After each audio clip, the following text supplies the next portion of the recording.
When I was 16, my mom took me camping in the mountains and left me there. I'm Emily, and the night my childhood ended didn't look dramatic at first. It was just cold air, the smell of smoke, and my mom shoving a cheap multi-tool into my hand. "Go grab some real firewood," she said. "Not that damp junk by the campsite. Time for you to learn how to take care of yourself." I was half asleep, but I went. I wandered off the trail, snapping branches, stuffing them into my arms, trying not to trip over rocks in the dark. No signal, no flashlight, just my phone at 20% and that stupid little knife. I was gone maybe 40 minutes. When I came back through the trees, I heard voices near the tent. I slowed down, more from the tone than the words. "If she wants to survive," my mom said, calm like she was talking about the weather, "she'll figure it out." I froze. For a second I thought I misheard. Then I saw her. The tent was already half down. The cooler was in the back of the SUV. My backpack was on the ground, but everything else? Packed.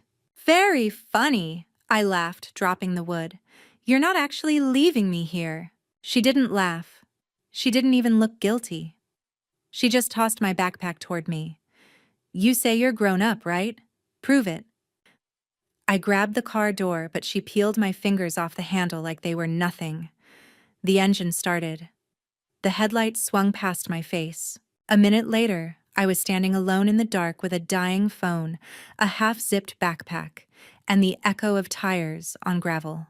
I thought that was the worst thing my mom could ever do to me. 6 years later, she walked into my job sobbing. And somehow, that hurt even more. Stay with me till the end, and I'll tell you how leaving me in those mountains was only the beginning. When the sound of the car finally faded, the forest got so quiet it hurt. I stood there for a long time, clutching my backpack like it might magically turn into a ride home if I squeezed hard enough. It did not. My phone said 15%. No bars. Just that little SOS symbol mocking me in the corner of the screen. I tried to tell myself this was a twisted camping lesson and they would circle back once I learned my lesson. I waited an hour, then another. The sky went from blue to orange to this deep purple that made the trees look like teeth. No headlights, no engine, no mom. Eventually, the cold pushed through my jacket and forced me to move. I set the backpack down and checked what I actually had. 2 bottles of water, 3 granola bars, a thin hoodie, a cheap plastic poncho, the multi-tool, no map, no charger. I laughed, this sharp, ugly sound that bounced back at me from the trees. 16 years old, and my own mother had basically dropped me in the middle of the Rocky Mountains with the starter pack for a school field trip. I tried to retrace the way we had driven in, following the dirt road that led toward the main campground. The problem was, every cluster of trees and rocks looked exactly the same in the dark. My phone flashlight made a weak little cone that barely reached 10 feet ahead. I kept thinking about all the true crime podcasts my friends loved, all the last seen at a campsite episodes I used to roll my eyes at. Now I could practically hear the narrator in my head, calm and detached, telling strangers how stupid I had been to trust my family. After maybe an hour of walking, I forced myself to stop. If I kept wandering without a plan, I would burn through my energy and get even more lost. So I did what I remembered from the one outdoor education class we had at school. Stay near a landmark. Stay visible. Conserve energy. I dragged some fallen branches into a rough circle and sat with my back against a thick tree, knees pulled up to my chest. The temperature dropped hard after sunset. My teeth started chattering. Every crack of a twig sounded like a bear. I knew most of the wildlife would rather avoid people, but try telling that to my nervous system. I did not sleep that first night as much as I just blacked out in tiny bursts, jerking awake at every sound. In those half-awake moments, I heard my mom's voice from earlier, over and over. If she wants to survive, she will figure it out. People say stuff in anger all the time, but that sentence had been too calm, too measured, like she had been rehearsing it in her head for weeks. Morning came slow and gray. My fingers were stiff, but I could still move them. I forced myself to eat half a granola bar and take small sips of water. I knew from health class that dehydration would kill me faster than anything, but panic would make me chug everything if I let it. During a tiny window when my phone showed 1 bar of signal, I opened an app we used in biology class that identifies plants and berries with the camera. I scanned the bushes nearby just in case. The app marked a few berries as safe, a few as unknown. I only picked the ones it flagged as safe, and even then I waited, chewing slowly, like poison might introduce itself politely before killing me. By noon, I decided I had to move. I followed the sound of running water, figuring if I stayed near a stream I could at least drink and maybe find a trail or other campers. The stream was ice cold, but it tasted cleaner than anything from a bottle. I remembered my teacher saying, "Moving water is usually safer than still water." Usually. Great word when your life depends on it. By the second night, the fear felt different. Less like a jump scare, more like a heavy coat that would not come off. I stopped expecting my parents' headlights. I stopped imagining this ending with a lecture and a ride home.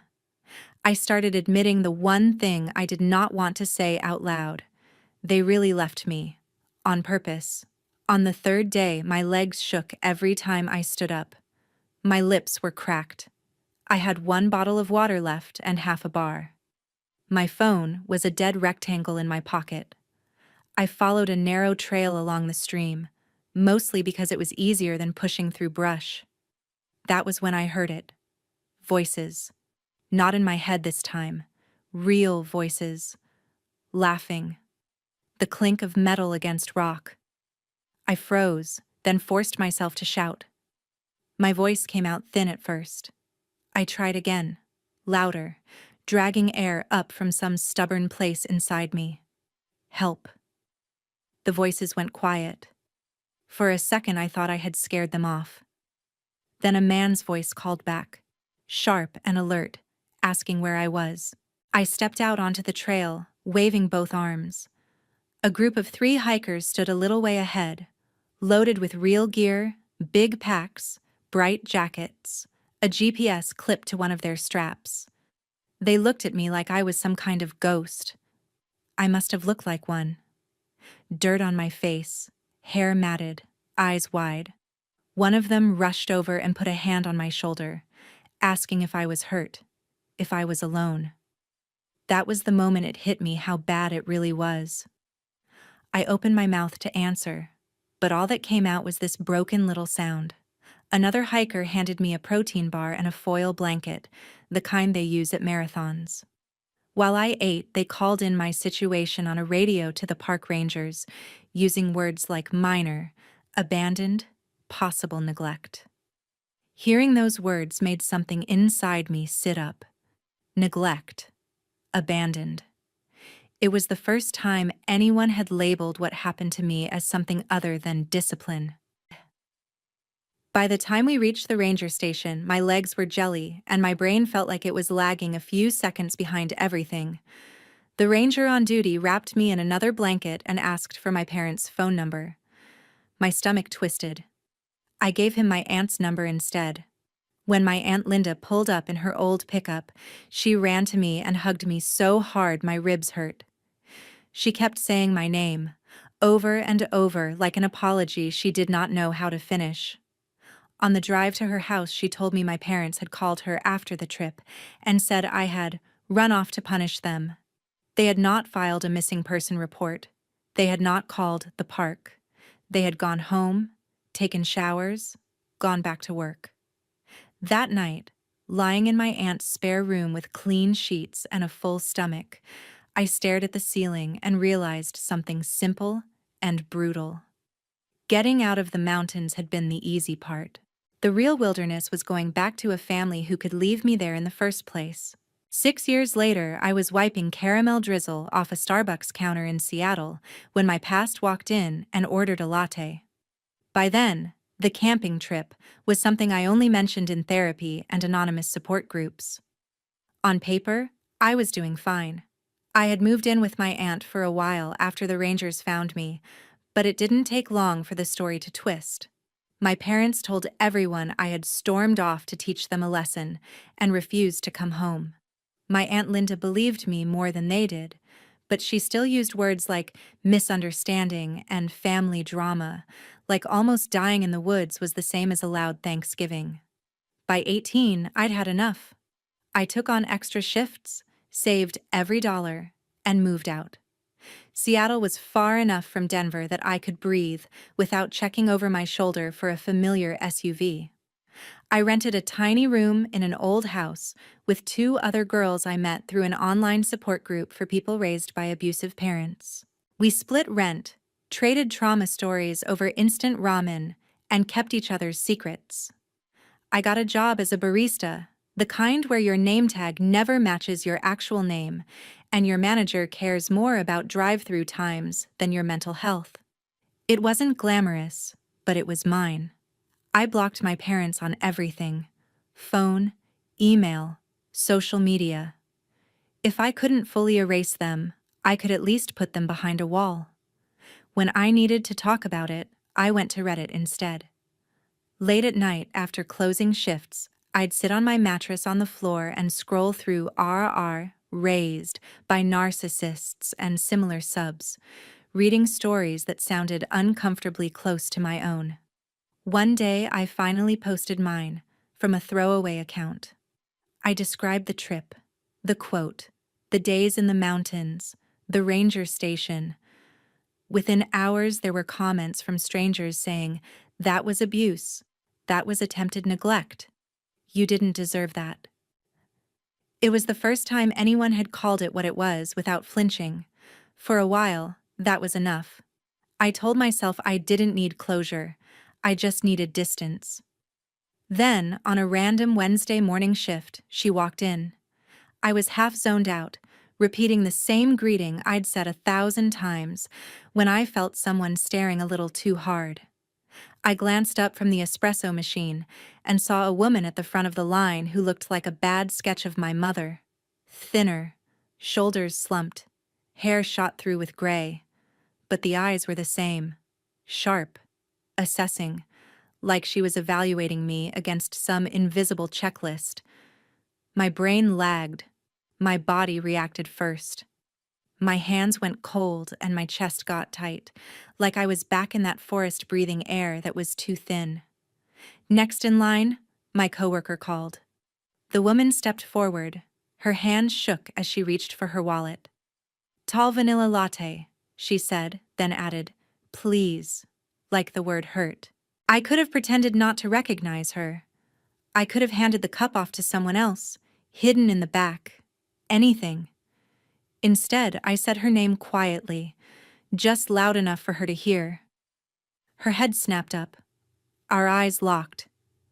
For a second, the cafe noise dropped away, and it was just the two of us, and the ghost of that campsite between us. Her face crumpled. Right there, in front of the pastry case, she started to cry. Not pretty movie tears. Full hysterical, shoulders-shaking sobs. Customers turned to stare. My manager peeked out from the back with a tight smile that meant, "Fix this without killing our vibe." I swallowed hard. "We can't block the line," I said, my voice surprisingly steady. "If you want to talk, we can do it outside." She nodded too fast, wiping at her face with the back of her hand like she could erase the whole scene. I handed off her drink to my coworker without explaining and told my manager I was taking my break. The air outside slapped me in the face, cool and damp.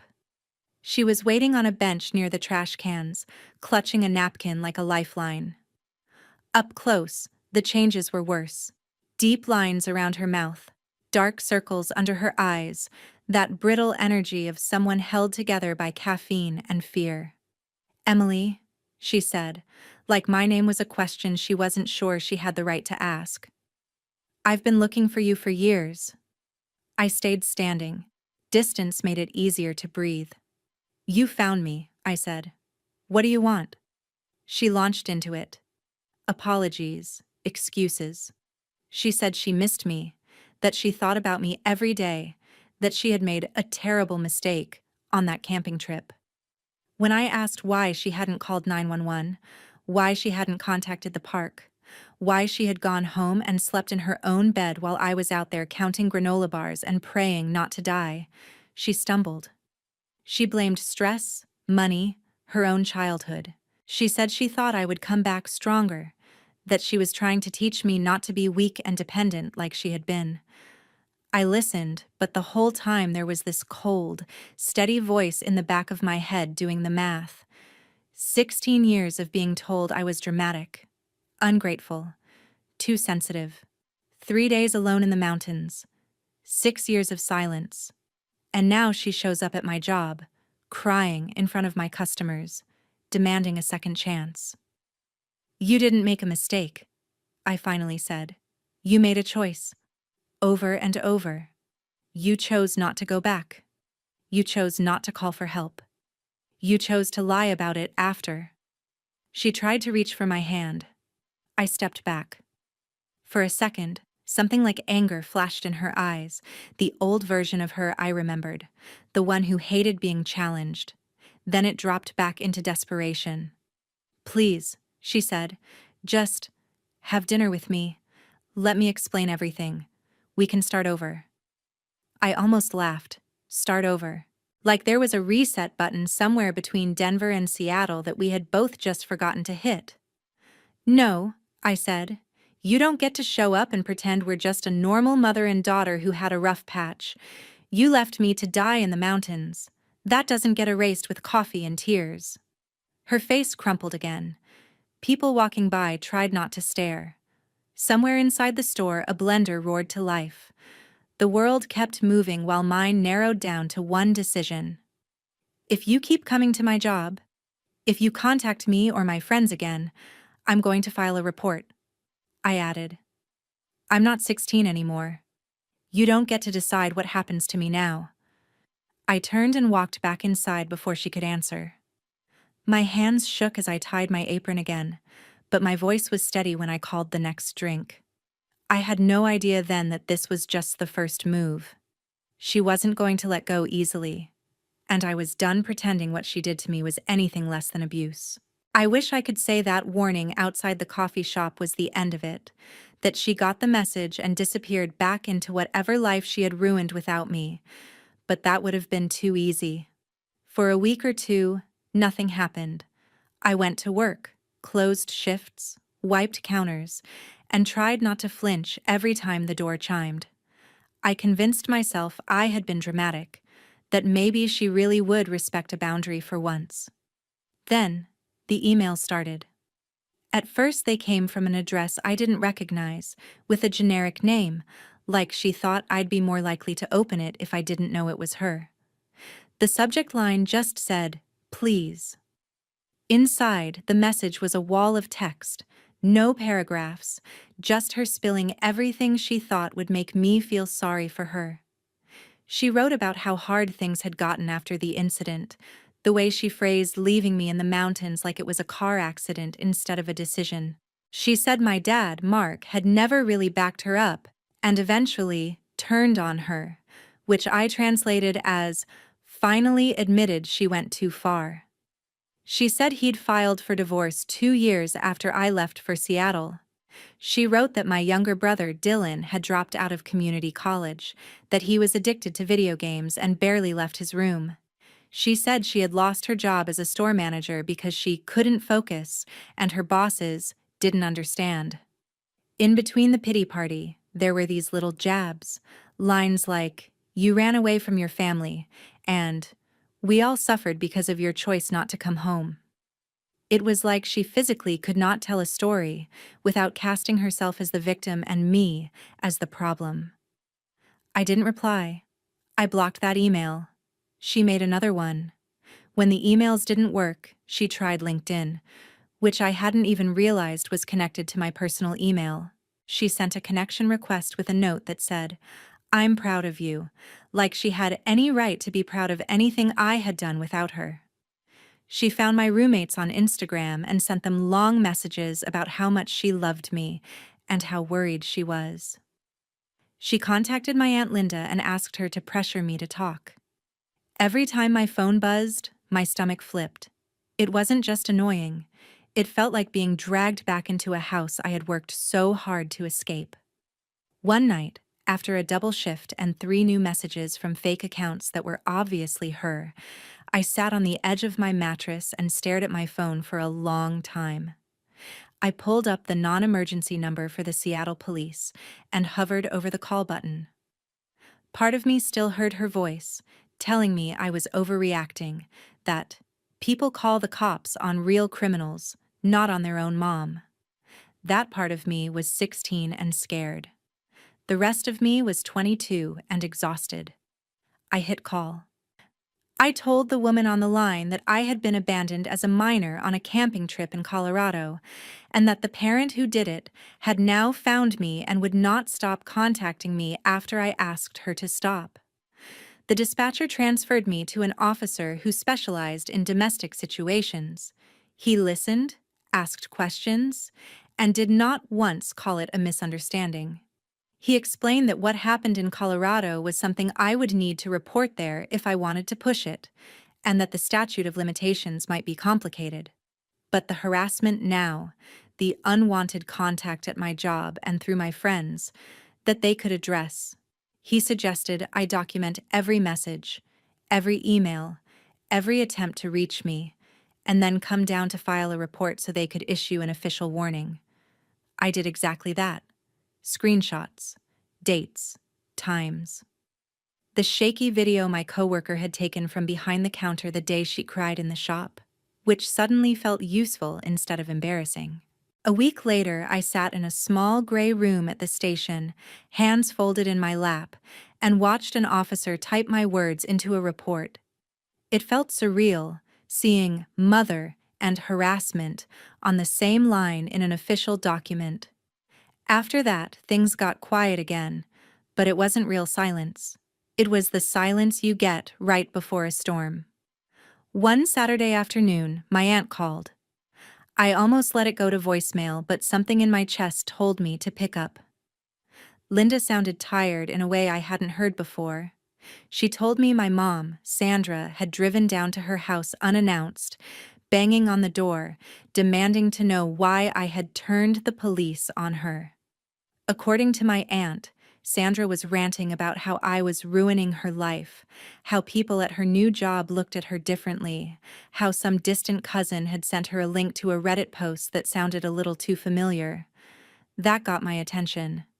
I hadn't used names, but I had mentioned the Rockies, the age, the quote. Apparently, it had been enough for someone in the extended family to connect the dots. Linda said she had tried to calm Sandra down, but my mom just kept circling back to the same line. I was just trying to make her strong. No one made me strong. I had to do it myself. That was the opening my aunt needed. She told me gently that there was something about my mom's past she had never really talked about. When Sandra was around 10, their own mother had left her in a public park for hours as punishment for talking back. No phone, no watch, no idea when she'd be picked up. Their mother had gone shopping, had coffee with a friend, and returned smiling like nothing had happened. To her, it was a lesson. She never really got over it, my aunt said. She convinced herself that's why she's tough. That's how she survived. She thinks doing it to you was giving you the same gift. My aunt's voice cracked on the last word. I sat there with the phone pressed to my ear, feeling something cold and sharp slide into place. It didn't make what my mom did any less evil, but it finally made it make sense. Hurt people is a nice phrase for a poster. It hits different when you realize you are the person they chose to pass the hurt to. A few days later, my mom emailed again. This time, instead of begging or guilt-tripping, she wanted a meeting. One real conversation, she wrote. No yelling. I'll answer anything. Against my better judgment, I agreed, but on my terms. Public place. Daylight. I told her we could meet at a park near my apartment, the one with lots of dog walkers and kids and nowhere for anyone to corner anyone else. When I got there, she was already on a bench, clutching a to-go cup in both hands like it might run away. She looked even smaller than before. For a minute, neither of us spoke. "I heard about your childhood," I said finally. "About Grandma leaving you in the park." She flinched like I'd slapped her. Then she laughed, this short, bitter sound. "Of course Linda told you that." She went on autopilot, telling the story like she'd clearly told it 100 times. How no one came when she cried. How she'd decided that day never to depend on anyone. How she had sworn her kids would be tougher than she was. When she finished, she looked up at me, eyes shiny. "I didn't want you to be a victim, Emily. I wanted you to know you could survive anything." I took a slow breath. "You wanted me to survive, so you created the danger yourself. Do you hear how insane that sounds?" She opened her mouth, then closed it. For once, she didn't have a comeback. "You keep saying you were trying to help me," I said. "But every choice you made put me in more danger, not less. Leaving me in the mountains, not calling for help, lying about it, finding me years later and pushing into my life after I told you no. That's not love. That's control." Something in her posture sagged. For the first time since I'd known her, she looked confused instead of confident. Lost, even. "So what now?" she whispered. "You just never talk to me again?" I thought about the police report, about the emails, about the teenager inside me who still woke up some nights convinced she was alone in the woods. "What happens now is you stop contacting me," I said. "You respect the fact that I don't feel safe around you. You get real help from someone whose job it is to fix people like you, not from the daughter you traumatized." Her eyes filled again. She reached for me, but I stepped back, just out of reach. The old anger flashed and faded in her face, replaced by something like fear. "If you ignore the warning and keep reaching out," I added, "there will be more reports. That's not a threat. That's a boundary." I turned to leave. Behind me, she called my name, then let it fall. As I walked home, my phone buzzed with a new email notification. I didn't open it. The line had finally been drawn in ink instead of pencil. I didn't know it yet, but she was about to cross it in a way that gave me all the fuel I needed to start telling the world exactly what she had done. I didn't open that email on the walk home, but it didn't really matter. She found another way to shove herself into my life. A few days after our park conversation, one of my roommates knocked on my door with her phone in her hand and this weird look on her face. "Hey," she said carefully. "So, I think your mom just messaged me." My stomach dropped. On my roommate's screen was a long DM from an account with my mom's face as the profile picture. She had written paragraphs about how I was mentally unstable, how I had run away and cut ties with my loving family, how she was terrified I was being influenced by dangerous people online. She asked my roommate to let her know if I was okay, like I was a missing dog and not a grown woman paying my own rent. I felt my face go hot. It wasn't just the invasion, it was the way she twisted the story, again, this time to someone who actually knew me. "You can block her," I said quietly. My roommate already had. "I just thought you should know." That night I lay awake staring at the ceiling, my heart beating too fast. Blocking her was like bailing water out of a sinking boat with a cup. As long as she controlled the story, she would keep using it to pry at the cracks in my life.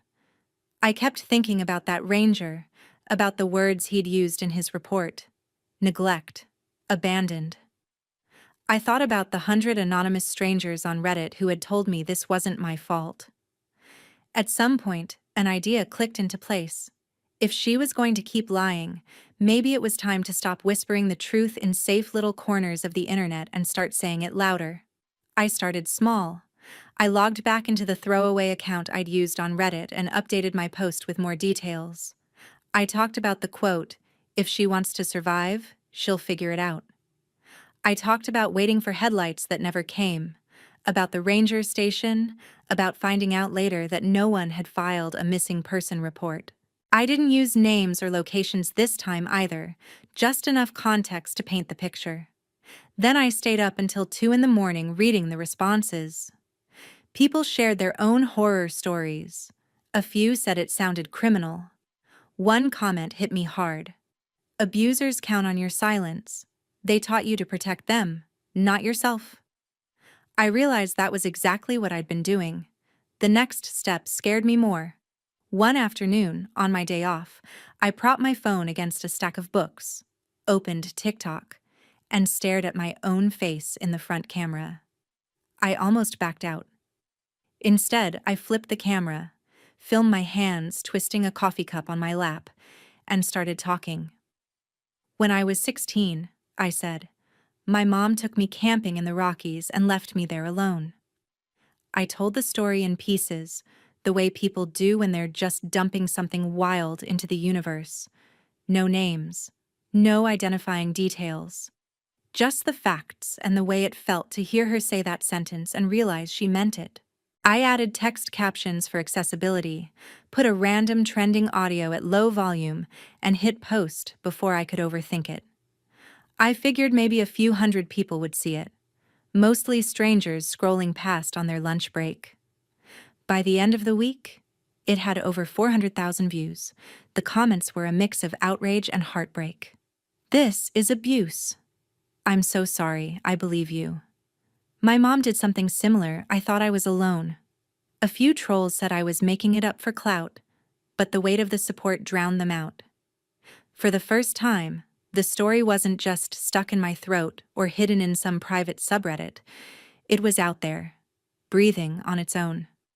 That probably would have been enough for me, honestly, just telling it. But then my aunt called again. She sounded frazzled. I don't know what you posted, she said, but your mother is losing it. Someone sent her a link to a video that sounds a lot like your trip. She's convinced you're trying to destroy her. I almost laughed. The idea that me describing what she had done counted as destroying her said everything. Still, it got me wondering what her looked like now. Not as my mom, as a person. A woman with a life, with a job, with a reputation she clearly valued more than my safety. So I did something I'd avoided for years. I searched her name. It wasn't hard to find her. New city, same state. She had a small online shop and a couple of social media pages where she presented herself as a hardworking single mom who had overcome so much and now sold home goods and wellness products. Every caption was a mix of hustle culture and emotional manipulation. Family is everything. Never give up on your kids. Little knives twisted into my ribs with every scroll. The reviews on her business were mostly good, but not all. A handful of people complained about late orders, missing items, her being rude over email. Nothing major, just red flags that looked a lot bigger when you knew who she was. I didn't need to invent anything. All I had to do was tell the truth in the places that mattered. I made a second TikTok, this time talking about how some abusers managed to spin themselves into inspiring figures in their communities. Again, no names, no business details, just the pattern. The video stitched easily with my first one. People started asking in the comments how she could just walk away from abandoning a kid without consequences. Because I stayed quiet, I answered. Because those of us who lived it were taught to protect her image. Then I went to the review pages for her business. I didn't dox her. I didn't link my videos. I didn't tell people to harass her. All I did was leave one careful, honest review under my real first name. I gave 3 stars and wrote that the products had arrived, but the person behind the business had a history of severe emotional abuse and neglect, including abandoning her own child on a camping trip as discipline and never reporting them missing. I said that customers deserved to know the character of the person they were supporting. I hit submit, and walked away from the laptop like it might explode. For a few days, nothing obvious happened. Then, little ripples started showing up. A former coworker of hers found my TikTok and commented that my story sounded way too familiar. A distant cousin messaged me privately, saying they had always suspected something worse had happened on that trip. But every time they asked, my mom shut them down. A woman who recognized my mom's face from my aunt's Facebook sent me screenshots of my mom's own posts, where she was now ranting about online bullies and cancel culture and a certain ungrateful daughter. The more she tried to clap back, the worse she looked. She made a video of her own, crying about how I had twisted the truth and edited out my own bad behavior. But she slipped. She repeated the quote, "If she wants to survive, she'll figure it out." People in her comments froze on that sentence. You could see it in the way the replies shifted from, "You're a great mom," to, "Wait, what?" and "You did what?" Her follower count dipped. Some of her customers began asking public questions. Had she really left a teenager alone in the mountains? Had she actually never called for help? On one of her business pages, a new review popped up from someone I didn't know. "I can't in good conscience support someone who admits to abusing their own child and calls it tough love." It snowballed from there. She tried to argue with strangers, to reframe, to gaslight people who hadn't even been there. The more she talked, the less control she had over the narrative. That's the thing about the internet. It can be cruel and unforgiving, yes. But sometimes it's the only place where people like my mom can't completely rewrite history without anyone checking the receipts. Sitting on my mattress in that tiny Seattle room, watching it all unfold on a cracked phone screen, I didn't feel triumphant. Not really. I felt something colder, steadier. For the first time, I wasn't outnumbered. For the first time, when she lied, there were thousands of people ready to ask the questions I'd been screaming into a void for years. And I knew, deep down, this was only the first wave. Real consequences were coming. The consequences didn't hit all at once. They came in waves, the way a storm rolls onto a beach, each one a little bigger than the last. The first wave was the comments. Under my mom's own posts, you could see the shift happen in real time. At first, her followers told her she was strong, that kids these days were soft, that we all got spanked and turned out fine. Then someone clipped her sentence about leaving me in the mountains and posted it on their own account with the caption, "This isn't discipline, this is abuse." That clip took off. Suddenly, strangers who had never heard of her were stitching her video, arguing in their own kitchens and bedrooms about what counted as tough love and what was just straight-up cruelty.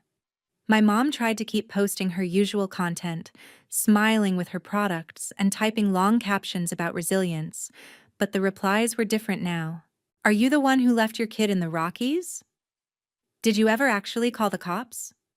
Why are you selling candles instead of apologizing?"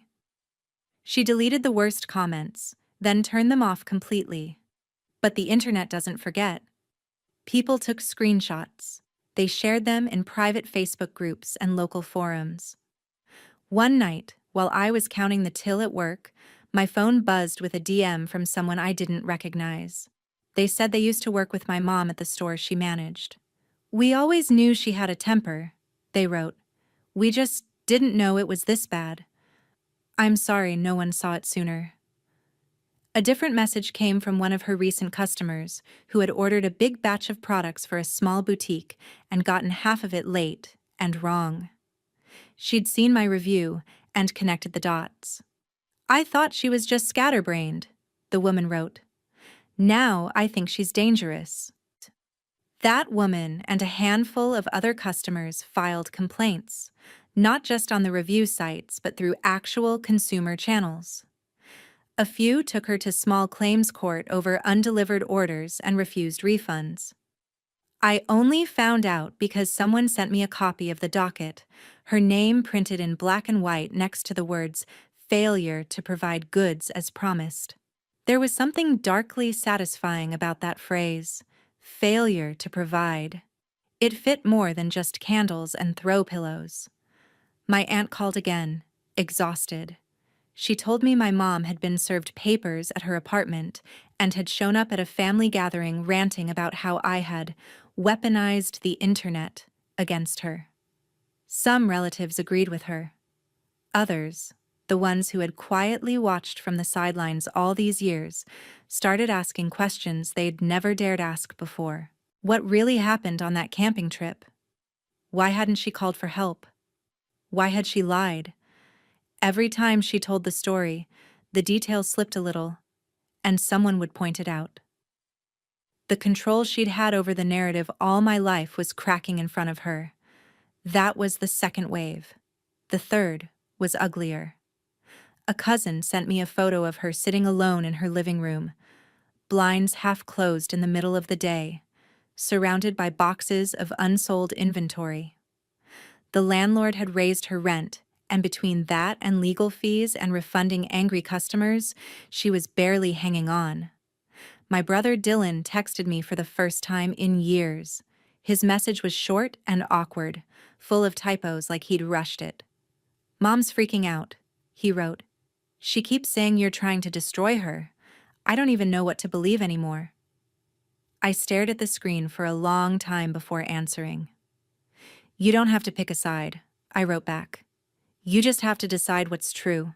She left me in the mountains. She never called for help. Those are facts." There was a long pause. Then he replied, "I remember that trip. I remember her telling Dad I'd thank her one day for being so hard on us. I thought she was just being dramatic." He didn't defend her. He didn't defend me either. But for the first time, it felt like he was standing in the actual middle, not on her team by default. More ripples. More waves. A local Facebook mom group picked up the story, not because of me, but because one of her customers posted a warning about buying from influencers with hidden pasts. The comments tore into her. A few defended her, but most didn't. They weren't there for our family drama. They were there as parents asking themselves a hard question. Would I ever do that to my kid? Watching strangers argue over your trauma is surreal. Part of me wanted to close the app and never open it again. Another part couldn't look away. It was like sitting in the back row of a courtroom where your life was the case file. Eventually, I realized I needed to say one more thing, not to the internet, but to her. Not for her benefit, for mine. I opened a blank email and started typing. I didn't bother with "Dear Mom." I laid out everything she had done, point by point, like a ledger. Leaving me in the mountains, not calling the rangers, lying to the family, showing up in Seattle to demand a second chance without ever really owning what she'd done. Messaging my friends, painting me as unstable, turning herself into a victim online while I quietly tried to build a life she had no part of. Then I wrote the sentence that had been sitting in my throat since the ranger station. "You taught me that surviving meant staying quiet so you didn't have to feel guilty. I'm done protecting you from the truth. I'm allowed to tell my story. If that has consequences for you, those are your consequences, not my cruelty." I told her that any further harassment would go straight to the police and that if she wanted less hate online, she could start by apologizing without excuses, both privately and publicly. I ended it with a line I knew would hit harder than anything else. "For the record, I didn't ruin your life. You did. The internet just finally saw it." I hit send and felt, not relief exactly, more like a bone settling back into its socket after being out of place for too long. A week later, my aunt called with the update I'd been expecting and dreading. My mom had lost one of the small claims cases and had to refund money she didn't have. Her landlord had given her notice. She'd shown up to work at a part-time retail job so shaken and exhausted that her manager sent her home, and she'd had what the ER called a mental health crisis. They admitted her to a psychiatric ward on a short-term hold after she hinted that maybe everyone would be better off without her. When my aunt said the words hospital and psychiatric, I sat down on the edge of my bed. I didn't cheer. I didn't cry. I just felt this hollow, echoing quiet inside my chest. This was what I'd wanted, right?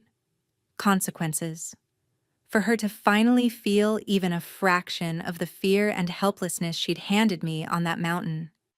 But hearing she had actually broken scared me in a way I hadn't prepared for. Not because I wanted her to be okay, not exactly, because it proved just how deep the rot went. Hurt people, hurt people. And now, the person who had spent her whole life pretending she was the strongest one in every room was lying in a hospital bed, finally unable to spin away from what she'd done. That night, Dylan texted again. "They put her in some kind of mental place," he wrote. "She keeps asking for you." I stared at that message until the words blurred. Part of me wanted to throw my phone across the room. Another part remembered the feeling of that cold mountain air clawing at my lungs. "I'm sorry this is happening," I typed back. "None of this is your fault. But I'm not the one she needs right now. She needs a therapist, not a daughter she traumatized." I hit send and turned my phone off. Revenge, it turned out, didn't feel like fireworks. It felt like finally telling the truth, watching the person who hurt you face it, and realizing there was no version of this story where everyone walked away whole. I didn't talk to her while she was in the hospital. I let doctors and therapists do their jobs without inserting myself back into the center of her storm. Weeks passed. I went to work, made lattes, closed shifts, and on my days off, I started attending a support group in person instead of just lurking online. It was a bunch of us sitting in a church basement or community center, sharing stories that all sounded different on the surface but had the same core. Someone who was supposed to protect us decided they had the right to break us instead. Saying it out loud in that room felt different than typing it on a screen. It felt more real, and strangely, more survivable. Somewhere in there, my TikToks passed 1 million views. I didn't make more to chase it. I made a few follow-ups to answer questions from people who were clearly still stuck in situations I'd already escaped. I talked about safety plans, about saving money quietly, about therapy and legal aid and hotlines. It wasn't revenge anymore. It was information, I guess. A way of telling the version of 16-year-old me who was still out there in someone else's body that she wasn't crazy and she wasn't alone. Eventually, my aunt called to say the hospital had released my mom on a treatment plan. She was in some kind of outpatient program, on medication, forced to sit in rooms and talk about feelings she'd spent her whole life stuffing down behind brittle jokes and control. My aunt said my mom wanted to call me. The old script kicked in immediately. "She's sick. She needs you. You're her daughter." But I wasn't that girl anymore. I told my aunt I would take one call, one time, on speaker, with her in the room. No secrets, no rewrites. When the phone finally rang and I heard my mom's voice, it startled me how small she sounded. Not sharp, not commanding, just tired. She apologized.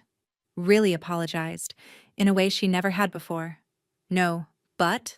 No, if you hadn't? No, you know I meant well." She said she had told her therapist everything, and for the first time had to listen to someone say the words child abuse without flinching it away. She said she had been so desperate not to feel like a victim that she turned herself into the villain instead. She cried, and I believed she was sorry. I did.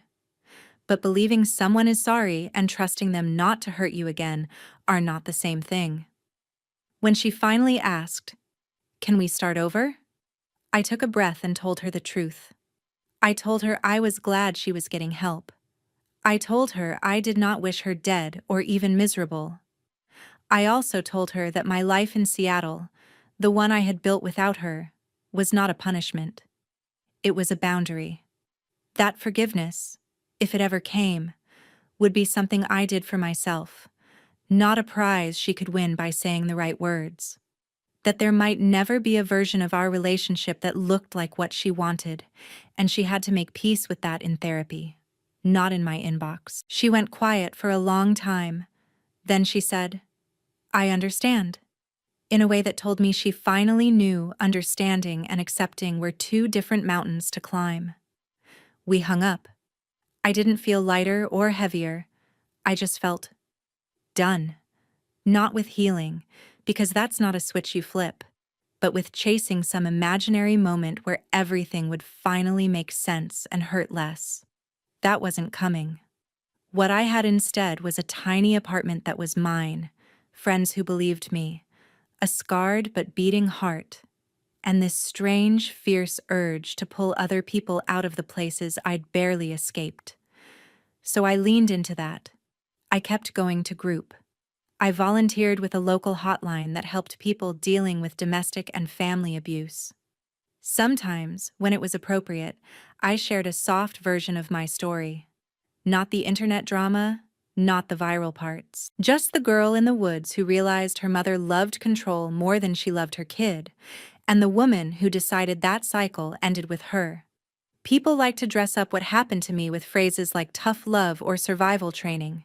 Here's what I learned. Love that leaves you alone and terrified on a mountain isn't love. Love that demands your silence to protect its own reputation isn't love. Tough love without safety, accountability, and consent is just abuse in a nicer outfit. If you see yourself in any of this, I'm not going to pretend I have all the answers. I'm just some girl who got left in the Rockies and decided not to stay lost. But I can tell you this much. You're allowed to name what happened to you. You're allowed to set boundaries that make other people uncomfortable. You're allowed to walk away from family if staying means slowly disappearing. Revenge, for me, wasn't ruining her life. It was refusing to let her version of the story be the only one that survived. So if you're listening to this and thinking about your own camping trip, whatever that looked like, I hope you tell someone, a friend, a therapist, a stranger on the internet who gets it. And if you feel like it, share this story, or your own, so the next kid out there in the dark knows there's a way out, and a whole world waiting on the other side.